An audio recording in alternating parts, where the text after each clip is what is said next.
যেদিনই নদীর জ্যান্ত মাছগুলো এনেছিল তখনই মনে মনে ভাবছিলাম আপনাদের সাথে এর কয়েকটি রেসিপি দিয়েই থাকবো। ভাবনাগুলো সত্যি ভাবনায় রয়ে গেল, সেগুলো আর পূরণ হলো না। শুধুমাত্র টাকি মাছের ভর্তাটার রেসিপি আপনাদের সাথে শেয়ার করা হয়েছে। তো আজকে যেহেতু ভাবলাম মাছগুলো বেশ অনেকদিন ধরে পাতিলের মধ্যেই ছিল, এ পর্যন্ত একটাও কিন্তু মরেনি, তো ভাবলাম তার আগে কেটে ধুয়ে নিই। টাটকা টাটকা রান্না করলে খেতে অনেক ভালো লাগে।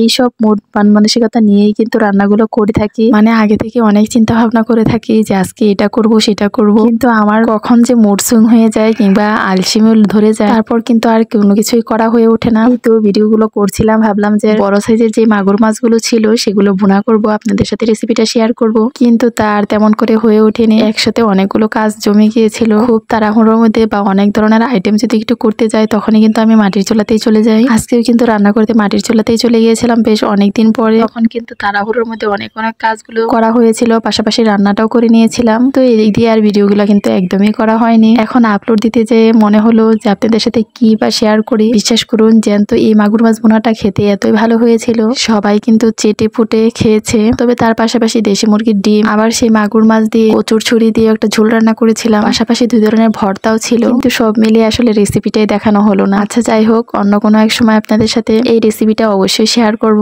ভিডিওটা ভালো লাগলে লাইক কমেন্ট শেয়ার দিয়ে পাশে থাকবেন। আল্লাহ হাফেজ।